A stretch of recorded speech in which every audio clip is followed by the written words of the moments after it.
first bass player that ever influenced me to want to play the bass was Gene Simmons. And like seeing the picture of him on like the inside of Kiss Alive 2, where he's just like sweaty and bleeding and makeup stripping, I was just like, wow, like I want to be like that. You know, that was when I was in like 3rd grade, and I was like, that's what I want to do, you know? And then it went from Kiss to the Sex Pistols. And, you know, Sid Vicious was like a huge influence of mine. Like I loved the guy. And I got those recordings of you know, the Sex Pistols on their North American tour. And I remember getting it. I was so psyched to get them. It was like, and I heard him and I'm like, fuck, he's not even playing the bass. He's just beating on it, and it's making no sense. It's like he doesn't even know what he's doing, you know?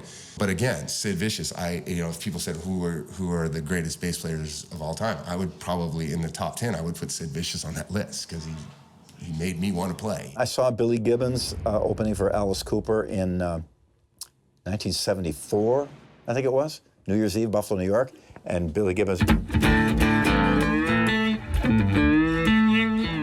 First time I saw that, we couldn't believe our eyes. We were sitting real close, and I was actually in the shadow of his hat, because he had a big Texas hat on.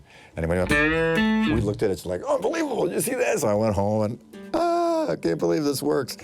The first real bass hero that I think many of us had in the 70s was Stanley, and then there was Jocko, and but James Jamerson was the preeminent one for me. James, Chuck Rainey, and Willie Weeks were huge. And especially when I started doing studio work, I found that after all these years, and I still do studio work, one of my most, you know, enduring influences is that of Chuck Rainey. The thing about bass playing for me in general is like, it's like this for everything as a musician, but I think it's important for the bass player to really think about what part they're playing. I don't know how, you know, how bands do it. I don't know, like with Queen or Led Zeppelin, or like how it comes together. But I assume that, you know, when you're writing a song or you're getting together to play a song, you're trying to figure out where you fit. What will I do on the bass when so-and-so plays this on the guitar or so-and-so plays this on the piano? And, you know, the thought that would have to go into the parts that John Deacon has played on Queen songs, like from Killer Queen to, there's one song in particular, I can't even try and play it, but like Millionaire Waltz, it's called, I think it's on the Day at the Races album, the one after Night at the Opera. And there's just so many intricate and interesting little parts that he would come up with for the songs that they wrote, which in themselves are very, actually quite complex, really. They're anthemic, but they're also very, very, there's a lot of stuff going on in a Queen song. I just feel like John Deacon's bass playing is just, I don't know, it's exquisite. I can't even, I don't know any word, you know, I don't know exactly the word to describe it, but I feel like, I think he should get more props for what he's contributed to music as a bass player. And then the guys came along like Larry Graham, yeah. who opened up, you know. Before he came along, you never heard that. No. You never heard, you know.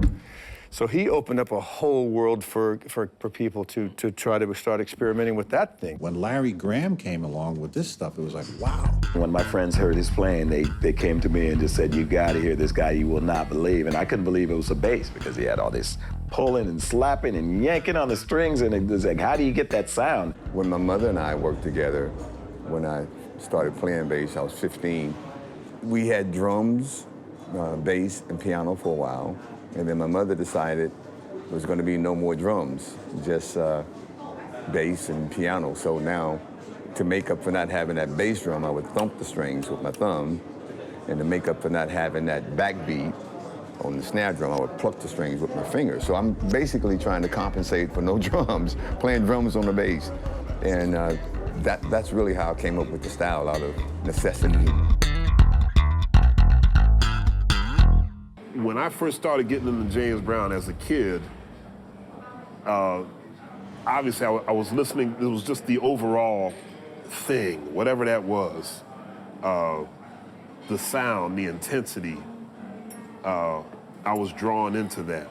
And there was always these handful of James Brown records where I thought this bass player or this whole band is a little different from most of these other James Brown records. Because I'd heard records like, Payback got played a lot in my house, that whole album.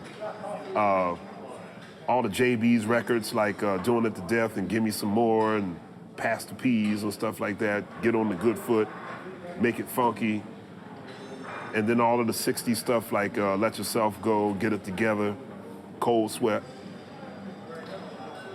All those records were great, but just this one little chunk, Soul Power, Sex Machine, Super Bad, Get Involved, and Talking Loud and Saying Nothing. And of course, later on in life, I found out that was Bootsy. And I thought, it makes sense now. Because I was a fan of Bootsy's Rubber Band as a kid, not knowing that he played with James Brown. And, I've still never met Bootsy. I don't know why that's never happened, but our paths have to cross at some point. He's got to know what he means to me. That whole era was so magical.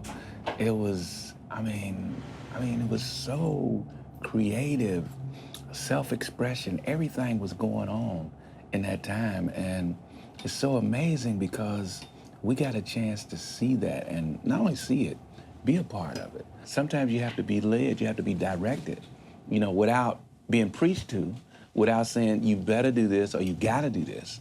It ain't like you gotta do anything. This is like, bam, check this out, y'all. If it feels good to you, if it makes sense to you, take it and do something else with it. Funk away, baby.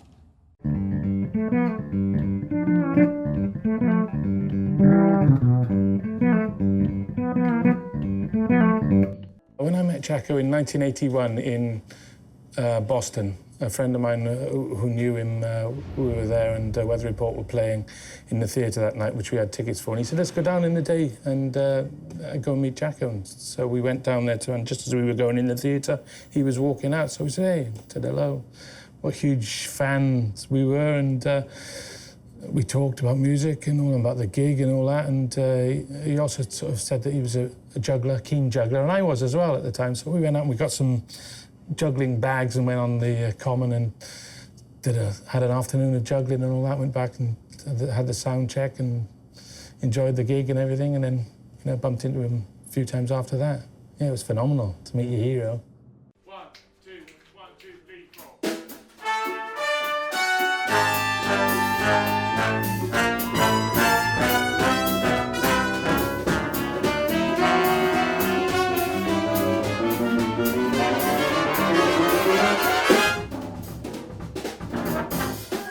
It's just a shock when you hear it for the first time. I remember when I actually got hold of that allegedly first session that he did, Little Beaver, is it?